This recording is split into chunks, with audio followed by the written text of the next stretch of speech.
नमस्कार दोस्तों, आप सभी का हमारे YouTube channel CK learning point में स्वागत है।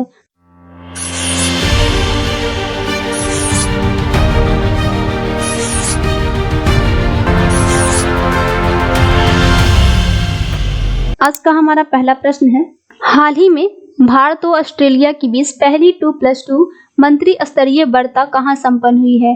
तो दोस्तों, भारत और ऑस्ट्रेलिया के बीच पहली 2+2 मंत्री स्तरीय वार्ता जो है 11 सितंबर 2021 को नई दिल्ली में संपन्न हुई है, जिसमें ऑस्ट्रेलिया की तरफ से ऑस्ट्रेलिया के विदेश मंत्री मेरिसे पायने और रक्षा मंत्री पीटर ड्यूटन तथा भारत की ओर से भारत के विदेश मंत्री डॉक्टर एस जयशंकर व रक्षा मंत्री श्री राजनाथ सिंह ने पार्टिसिपेट किया है इस वार्ता में।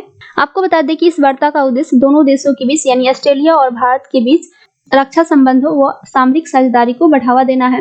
इस वार्ता में पारस्परिक महत्व के अंतर्राष्ट्रीय मुद्दे और अफगानिस्तान की स्थिति तथा आतंकवाद जैसे मुद्दों पर बातचीत हुई है। तो दोस्तों, इस तरह से इसका आंसर हो जाएगा नई दिल्ली।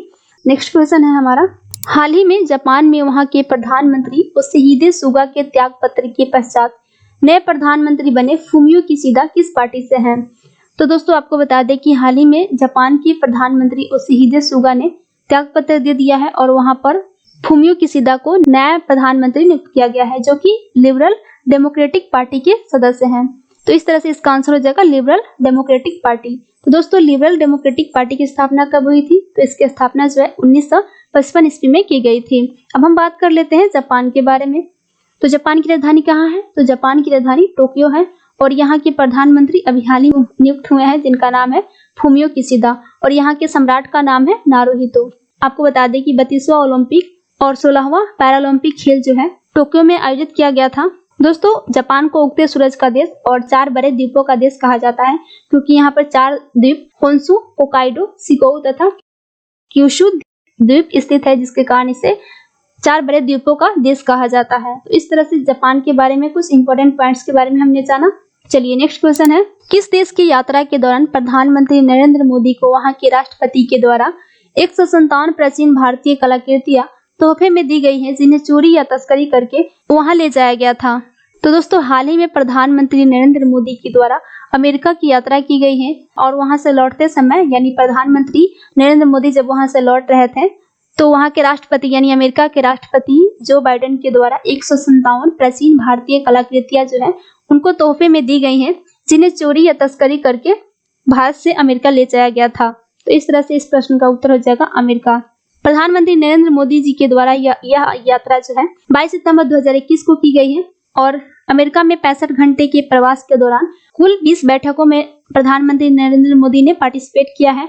इसके अलावा उन्होंने संयुक्त राष्ट्र महासभा के 76वें सत्र को भी संबोधित किया तथा क्वाड बैठक में उन्होंने भाग लिया। अच्छा, क्वाड में कौन कौन से देश शामिल हैं? तो इसमें है अमेरिका, ऑस्ट्रेलिया, जापान और भारत। ये 4 देशों का एक समूह है, जिसकी बैठक में प्रधानमंत्री मोदी ने भाग लिया था अमेरिका यात्रा के दौरान।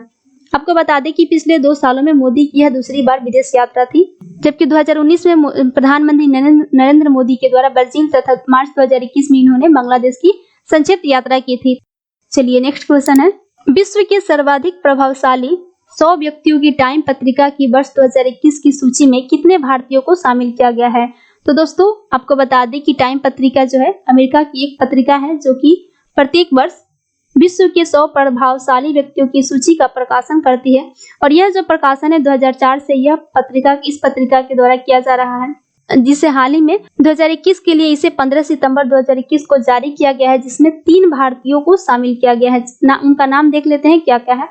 तो इसमें भारत के 3 हस्तियों का नाम है प्रधानमंत्री नरेंद्र मोदी, ममता बनर्जी तथा सीरम इंस्टीट्यूट ऑफ इंडिया के CEO आदार पूनावाला, जिन्हें इस बार 2021 के लिए टाइम पत्रिका में शामिल किया गया है। आपको बता दें कि चीनी राष्ट्रपति शी जिनपिंग का नाम सर्वाधिक 12 बार तथा अमेरिका के पूर्व राष्ट्रपति बराक ओबामा का नाम जो है इसमें 11 बार इस पत्रिका में रहा है। चलिए नेक्स्ट क्वेश्चन देखते हैं, हाल ही में ब्रिक्स देशों का 13वां शिखर सम्मेलन किस देश की मेजबानी में वर्चुअली रूप से संपन्न हुआ है? हाल ही में ब्रिक्स देशों का 13वां शिखर सम्मेलन जो है भारत की मेजबानी में वर्चुअली रूप से संपन्न हुआ है और यह जो बैठक है 9 सितंबर 2021 को संपन्न हुआ है। आपको बता दें कि यह तीसरा अवसर था जब ब्रिक्स शिखर सम्मेलन की मेजबानी भारत के पास थी। इस बैठक में अफगानिस्तान की स्थिति, आतंकवाद, कोरोना महामारी के नुकसान तथा ब्रिक्स द्वारा विकसित national development bank, contingent reserve arrangement व एनर्जी रिसर्च कॉरपोरेशन प्लेटफॉर्म आदि पर चर्चा हुई। इसके अलावा यदि मैं बात करूं तो ब्रिक्स देशों का 14वां शिखर सम्मेलन 2022 में जो है चीन की मेजबानी में संपन्न होगा। अब हम बात कर लेते हैं ब्रिक्स के बारे में। तो ब्रिक्स जो है 5 उभरती हुई अर्थव्यवस्थाओं का मंच है जहां विश्व की लगभग 42% जनसंख्या निवास करती है। अच्छा, ब्रिक्स में कौन कौन से देश शामिल है? तो इसमें शामिल है ब्राजील, रूस, भारत, चीन व दक्षिण अफ्रीका, जिसमें दक्षिण अफ्रीका जो है 2011 में इसमें शामिल हुआ था। चलिए नेक्स्ट क्वेश्चन देखते हैं। नेक्स्ट क्वेश्चन है, चर्चा में रहा निर्माणाधीन अंतरिक्ष स्टेशन तियानगोंग किस देश का है? तो यह जो स्टेशन है चीन का है, जिसका निर्माण जो है चीन के द्वारा अभी किया जा रहा है, यानी अभी यह निर्माणाधीन है। आपको बता दें कि अंतर्राष्ट्रीय अंतरिक्ष परियोजना में चीन को शामिल न करने के नासा के निर्णय के पश्चात चीन ने अपना स्वयं का अंतरिक्ष स्टेशन बनाने की योजना बनाई थी। तियानगोंग नाम का यह अंतरिक्ष स्टेशन पृथ्वी के निचली कक्षा में 340 किलोमीटर से 450 किलोमीटर की ऊंचाई पर निर्माणाधीन है और इस स्टेशन पर प्रवास एवं वहां निर्माण कार्य को आगे बढ़ाने के लिए हाल ही में 3 चीनी अंतरिक्ष यात्रियों को लेकर शेनझोउ 12 यान ने लॉन्ग मार्च 21 रॉकेट के जरिए 17 जून 2021 को गोबी रेगिस्तान से उड़ान भरी थी और हाल ही में तियानगोंग पर 90 दिनों के प्रवास के पश्चात तीनों चीनी यात्री 17 सितंबर 2021 को धरती पर लौटे हैं, जिसकी वजह से अंतरिक्ष स्टेशन तियानगोंग जो है चर्चा में रहा था। आपको बता दें कि चीन का अंतरिक्ष में अब तक का यह सबसे लंबा मिशन था, जिसकी वजह से यह मिशन जो है चर्चा में रहा था। चलिए नेक्स्ट क्वेश्चन है, हाल ही में क्वाड देशों का शिखर सम्मेलन कहाँ संपन्न हुआ है? तो हाल ही में क्वाड देशों, जिसमें 4 देश शामिल हैं, अमेरिका, जापान, ऑस्ट्रेलिया, भारत, इसका जो सम्मेलन है हाल ही में वाशिंगटन डीसी में संपन्न हुआ है और यह जो बैठक है 24 सितंबर 2021 को आयोजित की गई थी। आपको बता दें कि यह जो बैठक है चारों देशों यानी अमेरिका, जापान, ऑस्ट्रेलिया और भारत के शासन प्रमुखों की व्यक्तिगत उपस्थिति वाली पहली शिखर बैठक थी। इससे पूर्व क्वाड का पहला शिखर सम्मेलन 12 मार्च 2021 को अमेरिकी राष्ट्रपति की मेजबानी में वर्चुअली तरीके से संपन्न हुआ था और यह जो है व्यक्तिगत उपस्थिति में संपन्न होने वाली पहली शिखर बैठक है। इसे आप ध्यान में रखेंगे। आपको बता दें कि इस बैठक में जलवायु परिवर्तन, नौ परिवहन और बंदरगाह परिचालनों में कार्बनीकरण को कम करने के प्रयासों, स्वच्छ हाइड्रोजन तकनीकी का प्रयोग करने, आतंकवाद आदि जैसे मुद्दों पर चर्चा हुई है। इसके अलावा प्रधानमंत्री नरेंद्र मोदी के द्वारा इस बैठक में ग्लोबल ग्रीन हाइड्रोजन गठबंधन का प्रस्ताव भी रखा गया है तथा साथ ही साथ क्वाड देश के नेताओं के द्वारा नौ परिवहन मूल्य श्रृंखला को हरित और डीकार्बोनाइज करने के लिए नौ परिवहन टास्क फोर्स की शुरुआत भी की गई है। नेक्स्ट क्वेश्चन है, हाल ही में किस देश ने पहली बार ट्रेन से बैलिस्टिक मिसाइलों को लॉन्च किया है?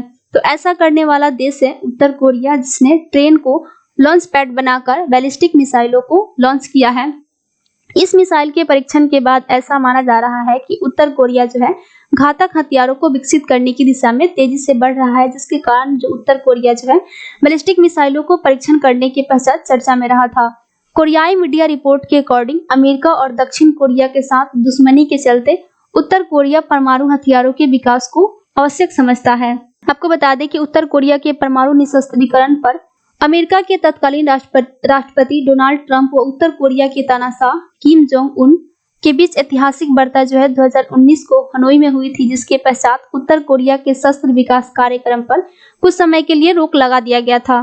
परंतु अब उत्तर कोरिया जो है घातक हथियारों को विकसित करने की दिशा में तेजी से बढ़ रहा है, तो यह जो है वैश्विक परिदृश्य के लिए चिंता का विषय है। आपको बता दें कि उत्तर कोरिया की कैपिटल जो है प्योंगयांग है और यहाँ के राष्ट्रपति यानी तानाशाह कह सकते हैं, उनका नाम है किम जोंग उन।